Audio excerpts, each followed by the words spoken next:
Yes, Commander? Carry on, Presley. Yes, sir.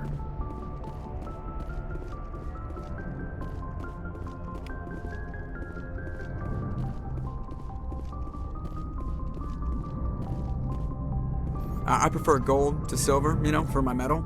I figured you'd recommend me for one since I, pulled your boots out of the fire. If we present you with a medal, you'll end up sitting on stage listening to politicians make speeches for a couple of hours. Fun. That's a good point. They'd probably make me shave, too. I spent the last 7 weeks working on this baby. No medal's worth that. So, Commander, why don't you tell me why you're really here? I like to know my crew. Mind if I ask you a few questions? I can see where this is going. You did a background check on me, didn't you? Well, I'll tell you the same thing I told the captain. You want me as your pilot. I'm not good. I'm not even great. I am the best damn helmsman in the Alliance fleet. Top of my class in flight school, I earned that. All those commendations in my file, I earned every single one. Those weren't given to me as charity for my disease. I'm sorry, Joker. I didn't even know you were sick. You mean you didn't know? Oh, crap. Okay, I've got Vrolik syndrome, brittle bone disease. The bones in my legs never develop properly. They're basically hollow, too much force and they'll shatter. Even with crutches and my leg braces, it's hard to get around. One wrong step and crack! It's very dramatic, but I've learned to manage my condition, Commander. Put the Normandy in my hands and I'll make her dance for you. Just don't ask me to get up and dance unless, you like the sound of snapping shin bones. I have to go. All right, see ya.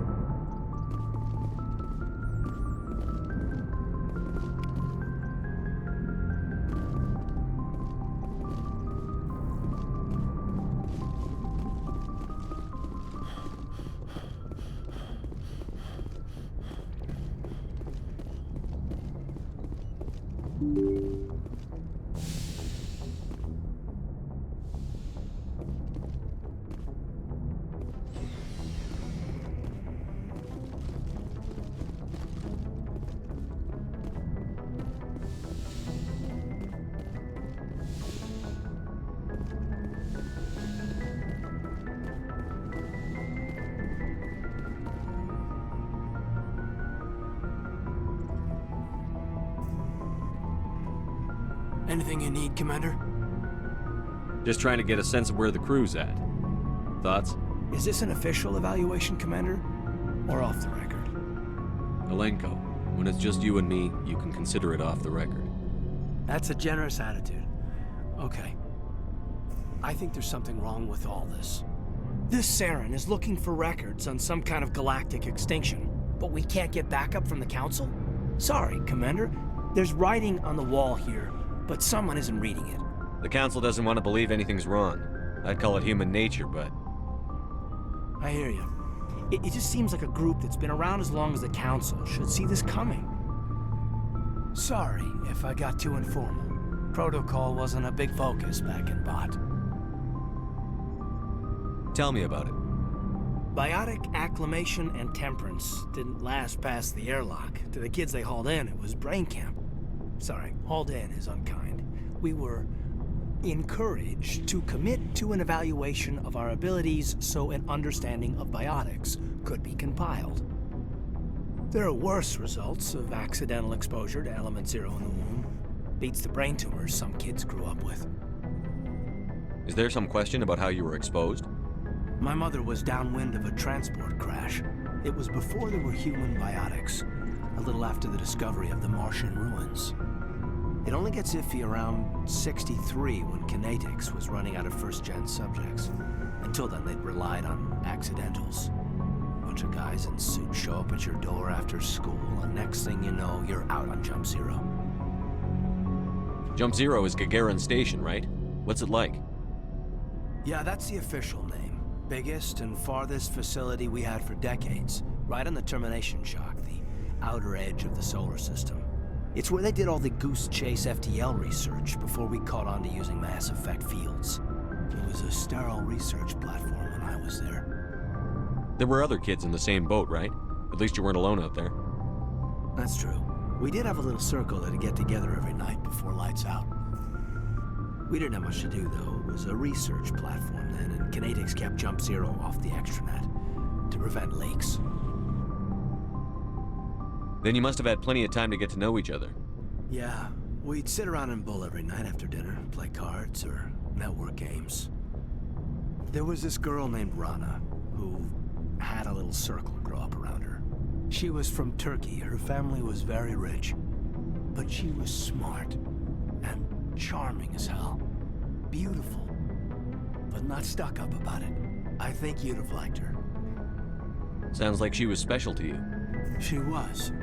Maybe she felt the same. But things never felt together. Training, you know. Do you know of any intentional exposures for certain? No one knows. Doesn't mean they didn't happen. As big as the exposures were, it was hard to track down accidentals. It was different then. No one knew the potential, so there wasn't a lot of regulation. Anything Codex did was gold. I'm not saying they intentionally detonated drives over our outposts, but in retrospect, they were damn quick on the scene. Jump Zero's a long way from home. What was it like? The Grand Gateway to Humanity looks a lot better in the vids. But that's my own baggage, Commander. No bearing on this. Alenko, there's no regulation that says you can't be friends with your commander. I appreciate that, Commander. I just don't want you to think that I'm a whiner. Besides, I've got my past squared away. Anything you need, Commander? Just trying to get a sense of where the crew's at. Thoughts? I've wasted enough of your time for now, Commander. We'll have time for personal debriefings later. What's your opinion on the last mission? Dr. Tassoni. Seems like a sweet girl. Easy on the eyes. I mean, if you like the bookish sort. Any intentions there, Lieutenant? No, Commander. Just art appreciation. What's your opinion on the last mission? Dr. Tassoni. Seems like a sweet girl. Easy on the eyes. I mean, if you like the bookish sort. Any intentions there, Lieutenant? No, Commander. Just art appreciation. We'll talk another time, Lieutenant. Commander?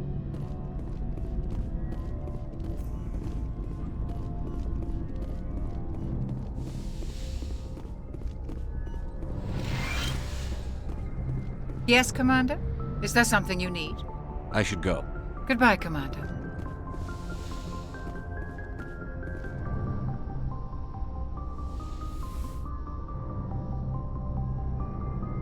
Commander, are you coming to check up on me? You look much better. How are you feeling? Dr. Chakwas assures me I am going to be fine. I was impressed with her knowledge of Asari physiology. You're in good hands. Dr. Chakwas knows what she's doing. I never properly thanked you for saving me from the Geth, Commander. If you hadn't shown up, I'm just glad we got there in time. so am I. I know you took a chance bringing me aboard this ship. I have seen the way your crew looks at me. They do not trust me. But I am not like Benezia. I will do whatever I can to help you stop Saren. I promise. Don't worry, Liara. I trust you. I know you won't let me down. It means a lot to hear you say that, Commander. Thank you. Do you know why Benezia joined up with Saren? I don't understand it. She was always outspoken about the need for the Asari to become more involved in shaping galactic events. Maybe she thought allying herself with Saren would somehow be for the greater good in the long run. At least I hope so. This hurts you, doesn't it? None of this makes any sense to me. I have not spoken to Benezia in many years, but I know her, and this was not like her. Something changed.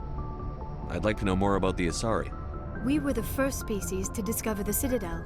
We were instrumental in forming the Council, and we always strive to be the voice of peaceful cooperation in galactic disputes. My people believe we are all part of a single galactic community. Each species contributes something to the greater whole. Although we seek to understand other species, it seems few of them seek to understand us. The galaxy is filled with rumors and misinformation about my people. Like what? Most of the inaccuracies are centered around our mating rituals. My species is monogendered, male and female, have no real meaning for us. We still require a partner to reproduce. This second parent, however, may be of any species and any gender. I don't understand. Your species can mate with anyone? Mating is not quite the proper term, not as you understand it. Physical contact may or may not be involved, but it is not an essential element of the union. The true connection is mental. Our physiology allows us to meld with other beings. We can touch the very depths of their minds. We explore the genetic memory of their species. We share the most basic elements of their individual and racial identities. We then pass these traits on to our daughters. It is how we learn to grow as a species and how we develop a greater understanding of other races. What happens to your partner after the union? Every relationship is different. Some unions are a single encounter with both parents parting ways afterwards. Others can be more long-term. Sometimes an Asari and her partner will stay together for many decades. Do you know who Matriarch Benezia chose as her partner? She rarely spoke of her partner, though I know my father, if you want to use that term, was another Asari. I thought you always needed another species to serve as one of the parents. Think about it, Shepard. If we were not able to mate with our own species, we would have died out long before we ever mastered spaceflight and left our homeworld. Union with our own kind is no longer common, not for the purposes of reproduction. Most Asari believe it weakens our species. Asari daughters inherit racial traits from the father species. If both parents are Asari, then nothing has been gained, or so conventional wisdom would hold. I am what is sometimes called a pureblood. Though no Asari would ever be cruel enough to say the word to my face, it is a great insult among my people. It is possible Benezia's partner was embarrassed by their union. She may have been too ashamed to publicly acknowledge me as her offspring. Maybe she wanted to meet you but couldn't. Something could have happened to her. Maybe she passed away. You might be right. I hope you are. But I have no way to know for sure. Benezia never spoke of her partner. Whatever happened, it caused her too much pain to dwell on it. She raised me by herself, though that is not uncommon. Many Asari raise their children alone, particularly if the father species is short-lived. Often the partner will pass on long before the child reaches maturity.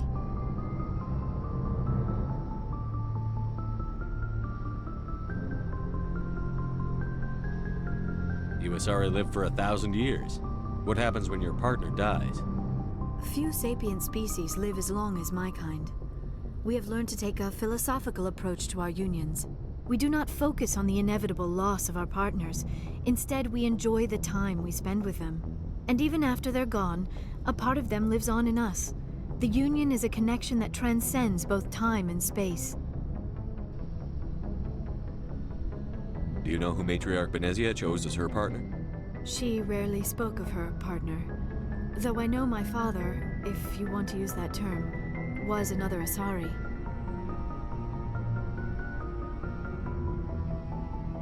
Benezia never told you her partner's name? Union with our own kind is no longer common, not for the purposes of reproduction. Most Asari believe it weakens our species. Asari daughters inherit racial traits from the father species.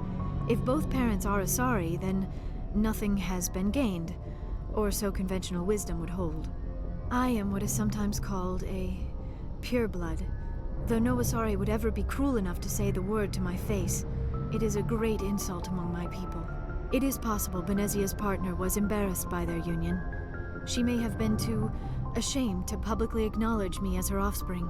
Maybe she wanted to meet you but couldn't. Something could have happened to her. Maybe she passed away. You might be right. I hope you are. But I have no way to know for sure. Benezia never spoke of her partner. Whatever happened, it caused her too much pain to dwell on it. She raised me by herself, though that is not uncommon. Many Asari raise their children alone, particularly if the father species is short-lived. Often the partner will pass on long before the child reaches maturity. I should go. Goodbye, Commander. I get the feeling you want to ask me something, Commander. Tell me about yourself, Liara. Me? I am afraid I am not very interesting, Commander. I spend most of my time on remote digs. unearthing mundane items buried in long-forgotten Prothean ruins. You must enjoy something about it. I love my work. Seeking out history's lost secrets has a special appeal for me. You were actually touched by working Prothean technology. That is why I find you so fascinating, Commander. Sounds like you want to dissect me in a lab somewhere. What? No, I did not mean to insinuate. I never meant to offend you, Shepard. I only meant that you would be an interesting specimen for an in-depth study. No, that's even worse. Calm down, Liara. I was only joking. Joking? Oh, by the goddess, how could I be so dense? You must think I am a complete and utter fool. Now you know why I prefer to spend my time in the field with data disks and computers. I always seem to say something embarrassing around other people. Please, just pretend this conversation never happened. I should go. Goodbye, Shepard.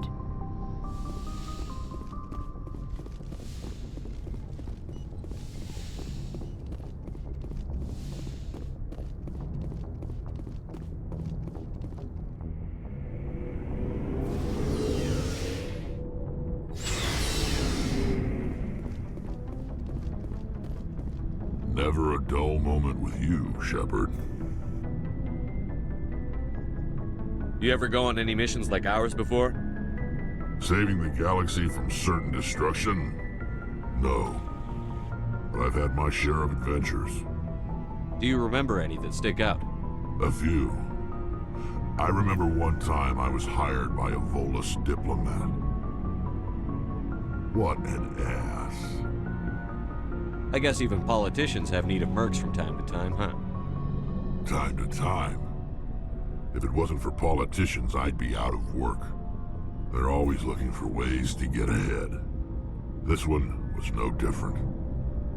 He wanted me to erase his past. Get rid of an old friend who knew too much. Huh. His old friend turned out to be an Asari commando. I can see why that might give you pause. What? No. Alina and I were old friends. Sort of. We met when we were both contracted to kill the same Turian. Neither of us wanted the other one to get him first. We spent more time fighting each other than tracking that Turian. An Asari commando mercenary? That's unusual, isn't it? I wouldn't say it's unusual. Mercs come in all shapes. Anyway, when I told Alina about the diplomat's contract, she and I had a good laugh about it. So what did you do? Well, I wasn't going to lose the contract, but I respected Alina. In the end, I let her pick the location where we'd fight. She chose some old Solarian space station overrun with mercs and smugglers. That way we didn't have to worry about hurting any innocent bystanders. Huh. She always was a bit of a softie. What happened on the station? What didn't happen? For 2 days I chased her through that station. Used my entire store of ammunition. Had to kill a bunch of mercs and use their crap weapons. By the 3rd day, the station was barely holding together. The mercs were dead or gone. Life support was failing, but I had her. She'd locked herself in the med labs. She was trying to patch herself up.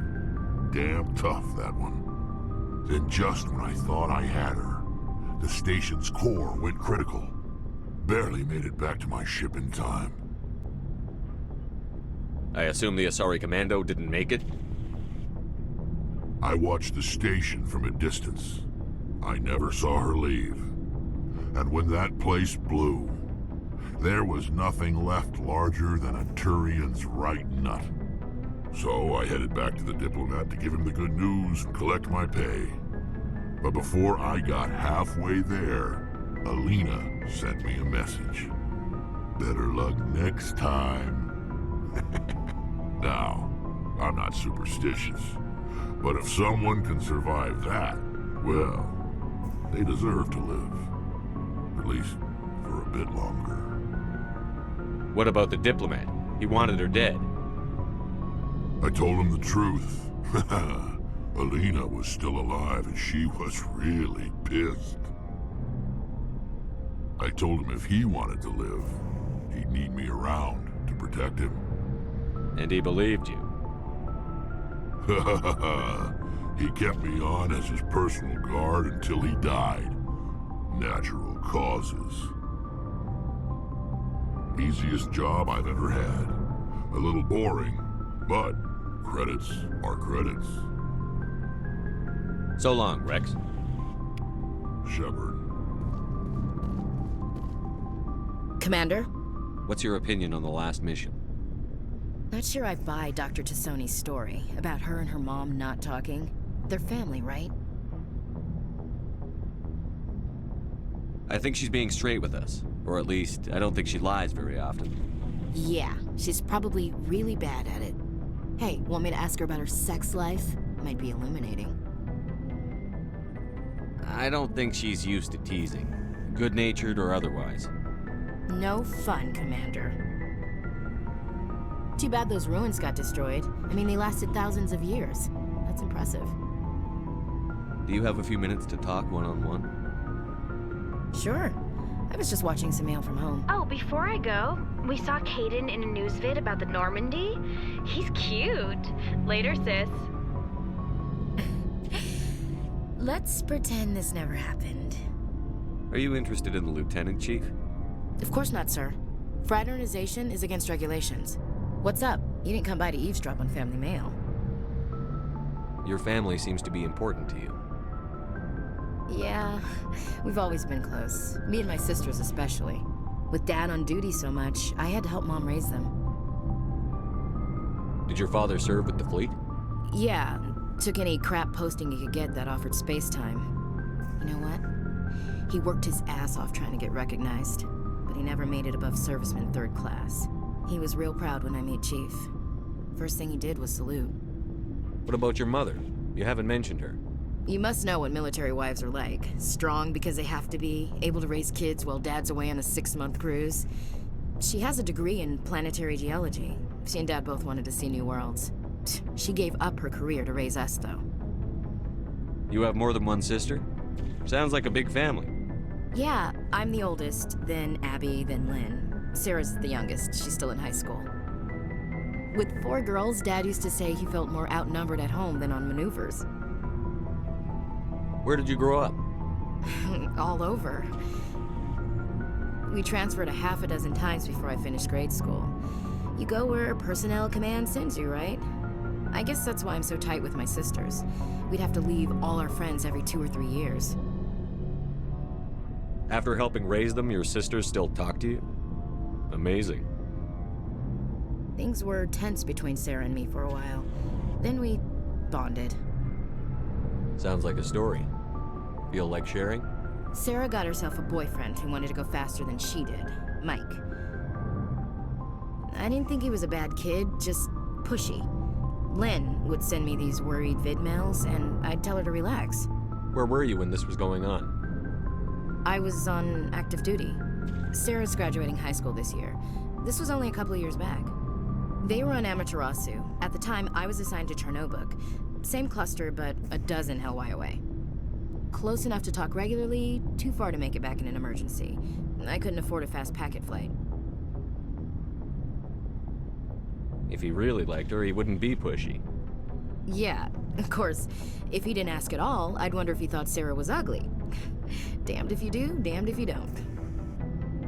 Mike thought they'd go for a romantic walk in the woods, because he figured it was past time they did the deed.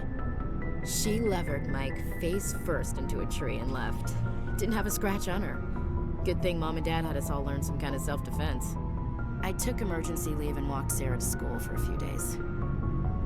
Why didn't you tell the police? She said it wouldn't solve the real problem, and she and Mike would both become household names. It was a small colony. I said it was her call to make, that we should let her do it her way. Mom was pretty pissed about that. You said all of your sisters learned self-defense? Lynn did pistol practice, but didn't like it. She's kind of nervous. Sarah took Aikido. Abby decided to learn the sword. She always was a little weird. Likes big skirts and tops you have to tie her into. They do great things to her figure, though. So, what did you learn? One of Dad's friends taught me Marine hand to hand. Did anything happen while you were home? My last day out, Mike was waiting for us. Sarah had told her friends, so everyone at school knew what he did. He wasn't happy. I wanted to snap him in half, but Sarah gave me this look, this let me handle it, I need to do this alone look. She kept her cool, God bless her, as he screamed in her face. She just let him vent. Then he tried to punch her. I swear, she just flowed around him. Next thing I knew, he's face down on the sidewalk, and there's blood everywhere. That's unbelievable. Sarah must be as good as you. Better. I'm more or less a straight-up puncher. When he swung, she wasn't there anymore, and he fell. She helped him stop the bleeding and had me call an ambulance. She told the paramedics he fell. Before they took him to the hospital, Mike touched Sarah's arm. I thought he was gonna end up on the ground again. But he hung his head, whispered, "I'm sorry," and started crying. And she hugged him. The Williams women are a decisive bunch, Commander. We do things when we're ready. Not before, not after. Where was your father during this? Wasn't your family stationed near him? Dad always wanted to serve in space, but he wanted us to have real ground under our feet. He'd say, space is beautiful, but you can't raise a family there. I cannot rest from travel. I will drink life to the lees. All times I have enjoyed greatly, have suffered greatly, both with those that loved me and alone. For always roaming with a hungry heart, much have I seen and known, cities of men and manners, climates, councils, governments.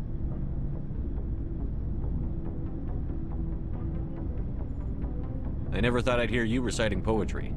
Just because I can drill you between the eyes at 100 meters doesn't mean I can't like sensitive stuff. Just don't spread it around. Ulysses was my dad's favorite poem. Every time he shipped out, he recorded me reading it. He had a dozen versions when he retired. Does he still like it? I sure hope so. I read it to his grave every time I go home. Dad passed on a few years back. He's probably still watching, though. You mean from wherever we go after death? Dead on, Skipper. He's with God now. That's not a problem with you, is it? That I believe in God? Your beliefs are your business. I'm your commanding officer, not your moral compass. I appreciate that, Skipper. I should get back to my duties. Didn't mean to take up so much of your time. Do you have a few minutes to talk one-on-one? I should get back to my duties, Skipper. Rifles don't maintain themselves. Not yet, anyway. I wouldn't mind talking more later, though. Dismissed, Chief. Sir.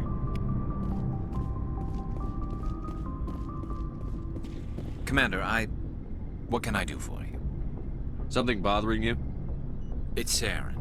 I'm starting to wonder whether we'll ever find him. He's always one step ahead of us, and he's got those damn Geth. We're getting close, Garrus. We'll find him. I wish I had your confidence. I just can't stand the thought of him getting away with everything he's done. I know you're doing everything you can, and if anyone can catch him, it's you, but if there's anything else I can do to help, anything, just tell me what you want me to do, and I'll do it. I understand your concern, but we'll find him. Just make sure you're ready to go when we do. Yes, sir. I'll be ready. Can I ask you something, Commander? What is it? Are you worried that the Council might be protecting Saren? I mean, they were really dragging their heels before. What if we find him, bring him back to the Citadel, and they refuse to act? I get the feeling this isn't a question. Speak your mind, Garrus. Well, maybe we shouldn't give them the chance, Commander. In my opinion, Saren's too dangerous to be kept alive. Too much could happen. He could escape, or the Council might let him go. If we find him, when we find him, I say we make sure we stop him permanently. If Saren won't listen to reason, if he forces my hand, I'll kill him in a heartbeat. But only if it's absolutely necessary. But what's the point in keeping him alive? It just gives him an opportunity to escape or convince the Council to listen to him. And what about the Geth? They might try to free him. We know more about Saren's plans than anyone. But what do we really know? If we just kill him, we lose the chance to find out. Yeah, I see your point. Do you really think there's more to know, other than the fact that he's a raving lunatic? Maybe, maybe not. But it's not a chance I'm willing to take. Yes, sir.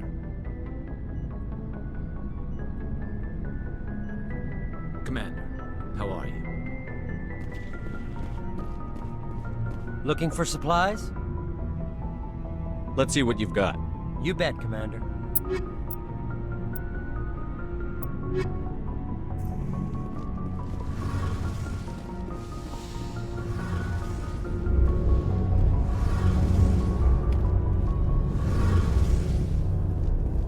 It feels like we're getting near the end, doesn't it, Shepard? With Saren, I mean. It won't be much longer. One way or another, it'll all be over soon. You'll find the conduit before he does. I know you will. You have to. And after this is all over, when my pilgrimage ends and I go back to my own people, I'll be proud to say I was a part of it. We couldn't have done this without you, Telly. You've been good to me. A lot of people treat Quarians like second-class citizens. They just want us to go back to our fleet and disappear. But you've treated me just like everyone else on your crew. Like an equal. That means a lot, and it says something about you. Whatever happens, I just want to say thank you for that. I'm gonna miss you when you go back to your own people, Telly. That won't happen for a while yet. I'll be right here anytime you need me. I should go. See you later. Something I can do for you, Commander. Carry on, Adams. Aye, aye, Commander.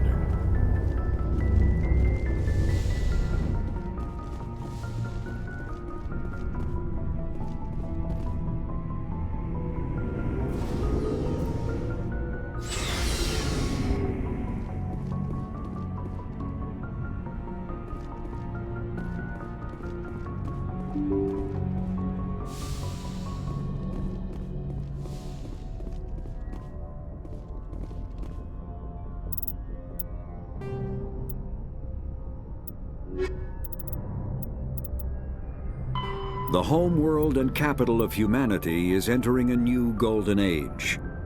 The resource wealth of a dozen settled colonies and 100 industrial outposts flows back to Earth, fueling great works of industry, commerce, and art. The great cities are greening as arcology skyscrapers and telecommuting allow more efficient use of land. Earth is still divided among nation-states, though all are affiliated beneath the overarching banner of the Systems Alliance. While every human enjoys a longer and better life than ever, the gap between rich and poor widens daily. Advanced nations have eliminated most genetic disease and pollution. Less fortunate regions have not progressed beyond 20th century technology and are often smog-choked, overpopulated slums. Sea levels have risen 2 meters in the last 200 years, and violent weather is common due to environmental damage inflicted during the late 21st century. The past few decades, however, have seen significant improvement due to recent technological advances. Faster than light drop, ship mobility dominates space combat. The primary objective is to align the mass accelerator along the bow with the opposing vessel's broadside. Battles typically play out as artillery duels, fought at ranges measured in thousands of kilometers, though assaults through defended mass relays often occur at knife fight ranges, as close as a few dozen kilometers. Most ship-to-ship engagements are skirmishes between patrol vessels of cruiser weight and below, with dreadnoughts and carriers only deployed in full-scale fleet actions. Battles in open space are short and often inconclusive, as the weaker opponent typically disengages. Once a ship enters FTL flight, the combat is effectively over. There are no sensors capable of tracking them or weapons capable of damaging them. The only way to guarantee an enemy will stand and fight is to attack a location they have a vested interest in, such as a settled world or a strategically important mass relay.